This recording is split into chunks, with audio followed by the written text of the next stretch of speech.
की जय, पवन सुत हनुमान की जय, सब संतन की जय। हर हर महादेव। शंभो धर्म की जय, अधर्म का प्राणियों में विश्व का गौ माता की, सनातन धर्म की, अपनी गुरु देव की, सिद्धि माता की, राम दरबार की, कलयू मैया की, गंगा मैया की, यमुना मैया की, भक्त और भगवान की, आद्यानंद की। हर हर महादेव। शंभो। जय श्री राम चंद्र राम राम। जय श्री कृष्ण जय श्याम। कल एकादशी व्रत है।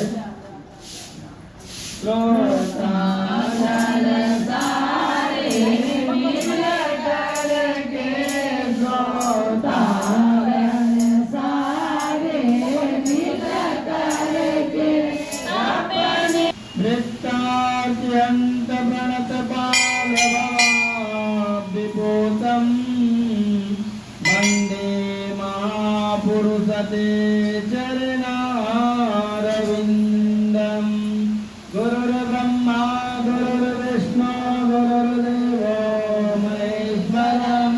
गुरुर् साक्षात् परं ब्रह्म तस्मै श्री गुरुवे नमः। प्रेम से गुरुदेव भगवान की जय। कार्तिक महात्म्य की जय। नारद जी राजा पृथु को कथा श्रवण कराते हुए कहते हैं, और राजा पृथु कहने लगा कि हे देवर्षि, आपको नमस्कार है, कृपा करके आप यह कहिए कि जिस समय भगवान शंकर ने अपने मातृ का वह तेज क्षीर सागर में डाला तो उस समय क्या हुआ। नारद जी ने कहा कि हे राजन, जब भगवान शंकर ने अपना वह तेज क्षीर सागर में डाल दिया तो उस समय वहाँ शीघ्र ही एक बालक होकर के गंगा सागर के संगम पर बैठ करके संसार को भय देने वाला रुदन करने लगा। इसके रुदन से समस्त संसार व्याकुल हो उठा। लोकपालों के मन में भी व्याकुलता हुई। अधिक करने से क्या है, चराचर चालायमान हो गया। शंकर सुमन के रुदन से ब्रह्मांड व्याकुल हो गए। समस्त देवता और ऋषि मुनि व्याकुल होकर के लोक पितामह श्री ब्रह्मा जी के शरण में गए। सबने मिलकर के श्री ब्रह्मा जी को प्रणाम किया और स्तुति की। फिर कहा कि हे पितामह, यह तो बड़ा भयंकर समय उपस्थित हुआ है। हे महायोगी, इनका नाश कीजिए। तब देवताओं की ऐसी बात सुनकर के श्री ब्रह्मा जी सत्यलोक से उतर करके उस बालक को देखने के लिए समुद्र तट पर आए। समुद्र ने ब्रह्मा जी को आता देकर के उन्हें प्रणाम किया और बालक को उठा करके अपनी गोद में दे दिया। तब विस्मित होकर के श्री ब्रह्मा जी ने पूछा कि हे सागर, तुम शीघ्र कहो कि यह बालक किसका है। समुद्र ने विनम्र शब्दों में कहा कि प्रभु, यह तो मैं नहीं जानता, किंतु मुझे इतना अवश्य ज्ञात है कि यह गंगा सागर के संगम पर प्रकट हुआ है। इसलिए हे जगत गुरु, आप इस बालक का जात कर्म आदि संस्कार कीजिए, इसका जातक फल बताएं।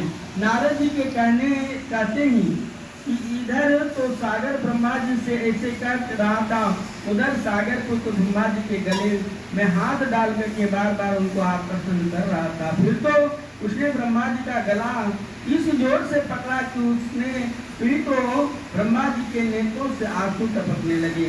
किसी प्रकार से ब्रह्मा जी ने अपने दोनों हाथों का जोर लगा करके उसका गला छुड़ाया, अपना गला छुड़ाया और सागर से सागर कहा कि हे सागर, सुनो, मैं तुम्हारे पुत्र का जात फल कहता हूँ। मेरे नेत्रों से जो यह जल निकला है, इस कारण इसका नाम जलंधर होगा। यह उत्पन्न होने के साथ ही तरुण हो गया है, इसलिए यह सब शास्त्रों का परागामी, पराक्रमी, महावीर, जवान, महायोद्धा और रण दुर्मत होगा। यह बालक सब दैत्यों का अधिपति और भगवान विष्णु को जीतने वाला होगा तथा यह कभी भी ना हारने का एक भगवान शंकर को छोड़ करके यह सबसे अवैध होगा। जहाँ से उत्पन्न हुआ है फिर वही जाएगा। इसकी स्त्री बड़ी प्रतिवर्ता, सौभाग्यशालिनी, सर्वांग सुंदरी और परम मनोहर निष्ठ भामिनी तथा शीलवान होगी। नारद जी कहते हैं कि हे राजन, सागर से ऐसा करके के ब्रह्मा जी ने शुक्राचार्य को बुला करके उनके हाथों बालों को राज्याभिषेक कराया और आप अंतर ध्यान हो गए।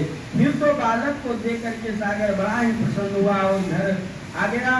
कितने ही उपाय से उसका पालन पोषण कर उसको खुश किया।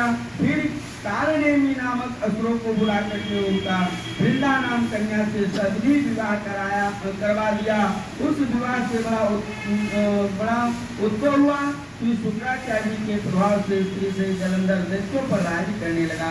प्रेम तो लिए कार्तिक महात्मा की जय, तुलसा महारानी की जय, शालिग्राम भगवान की जय। हरे रामा हरे रामा राम राम हरे हरे, हरे कृष्णा हरे राम राम हरे हरे, हरे कृष्णा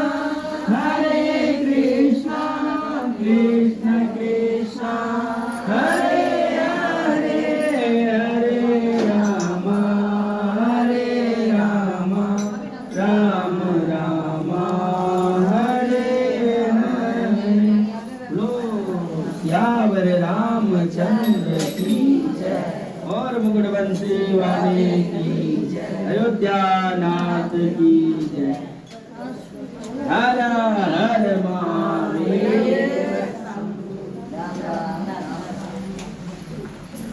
जलंधर भगवान का जन्म हो गया।